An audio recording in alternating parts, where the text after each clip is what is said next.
Back here with NBA champ Antoine Walker. So Steph Curry cooled off a little bit last night from his recent ridiculous hot streak. He only had 18 in a Warriors loss to the Wizards. First time with less than 32 points since March 17th for Steph. He said the run was, quote, a special ride.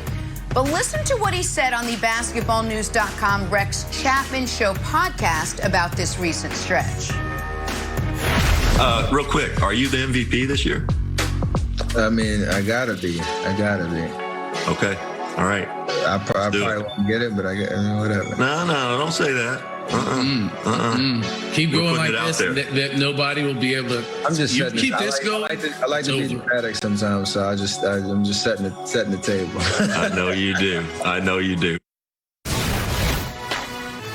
All right, Antoine. So let's spin it forward. What are Steph's MVP chances now that his crazy run has come to an end? But it was definitely a crazy run. Yeah, it definitely was a crazy run. I don't want to take anything away from what Steph was able to accomplish, and obviously keeping his team in playoff hopes too. So he won some games over the stretch, but the three-point shooting was amazing. Some we've never seen in the game before, but he's not in the MVP talk. It's a lot of guys this season that have had moments over a 10, 15-game stretch. I think about Bradley Beal when he first started the season, the way he was scoring the basketball, but they was not winning any games. I think about Zion Williams and how the run he was on with the 20-plus, 25 points a night run that he was on with the high percentage. So it's been different guys that have moments throughout the season. We can't take away from Joel Embiid and Joker, what those guys have done. Those are the true MVP candidates.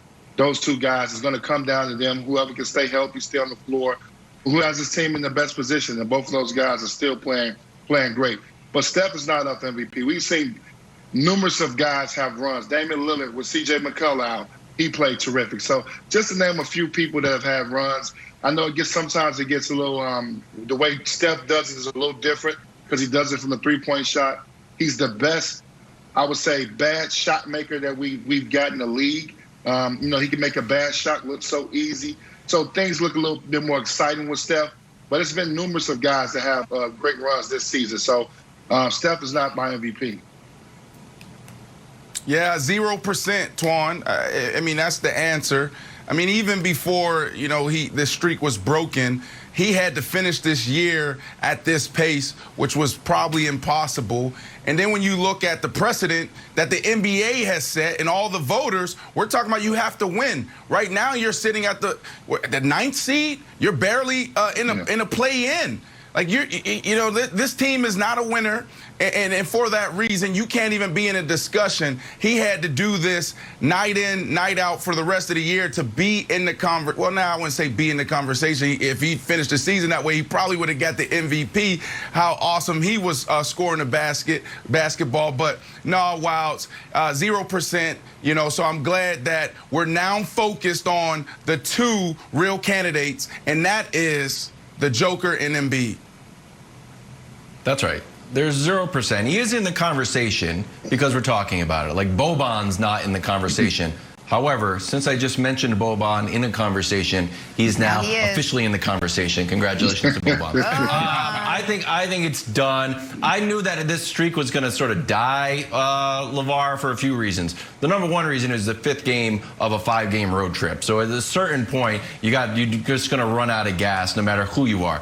The second reason was Bradley Beal in the scoring title.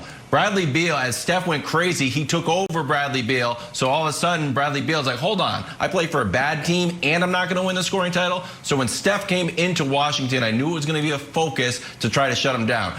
They did a good job. Russ was on him. And now there's only the official scoring race. Steph, 31.1. Bradley Beal, 31. Look for Bradley Beal to make a concerted effort to take the lead again, LeVar. Listen, I think it makes sense, and it's understandable to say that he's not in the race, and I agree with that.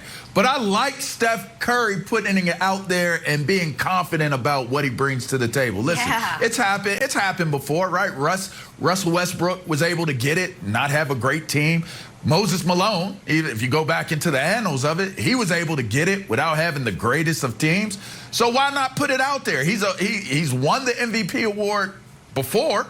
So he's going to get the benefit of the doubt. Hey, listen, you'll relate to this, B. Marsh. One thing about being in the pros, sometimes you get the benefit of the doubt. And I remember maybe one of my Pro Bowls might have not have been a deserved Pro Bowl.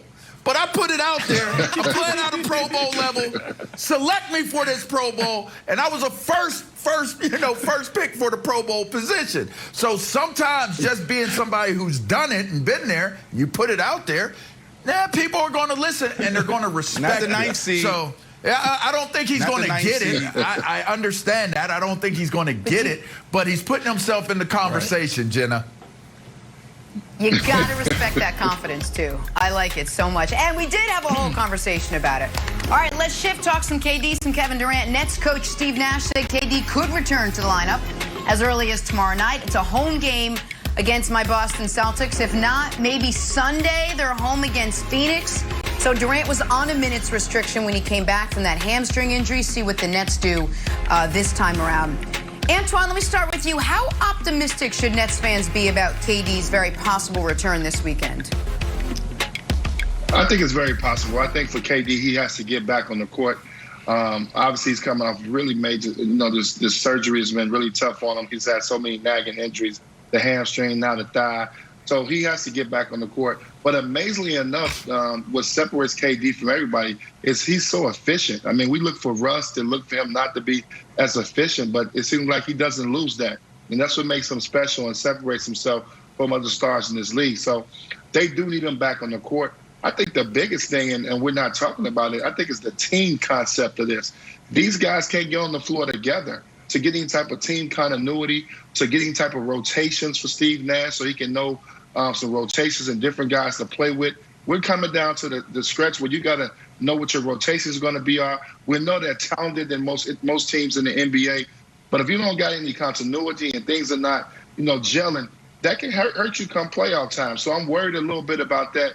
But if Kevin gets back on the court, that's thumbs up. They should be excited about that, being that he's able to bounce back because he's dealing with a few injuries, and it's tough. I never was really hurt. You guys probably was hurt in your career where it takes a little time to get back.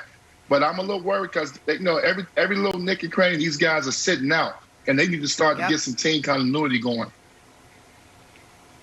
Yeah, look, they should be super excited.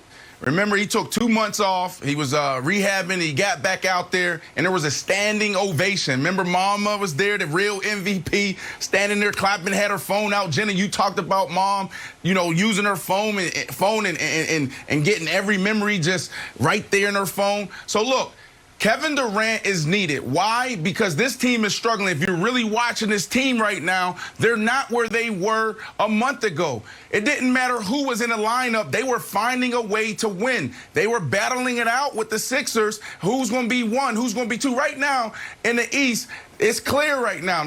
After their loss last night, the 76ers are still probably the most dominant team in the East because this team is tired. This team isn't getting it done. So Kevin Durant coming back. You still have Kyrie that's still healthy, still there.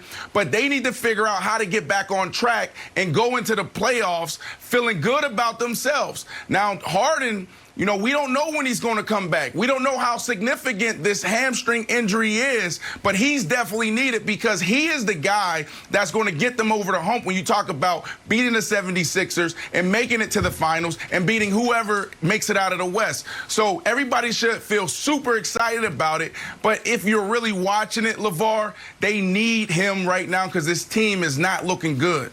I'm appreciative of both you and Twan giving such great reality analysis. But the question is, how will the fans feel about it? Should they be optimistic about it? We're talking about fans, which is short for fanatic. Of course you be optimistic. Of course you be excited. Who cares about continuity? Who cares about rotations? Who cares about percentage shooting and all this other stuff that y'all talking about? I want to see my players out there on the court. I don't care if they play one game together or 2 games together. If I got my man KD out there shooting that ball, that's all I am. I'm a fan. Hey, listen, I'm a fan too. You know what I do? I get a Nerf basketball hoop, and I get that, and I be dribbling, I be crossing over my 5-year-old daughter and dunking on her just so I can feel like what KD feels like when he's out there on the court. I don't need to hear about no reality. Of course they're optimistic. Beautiful loser.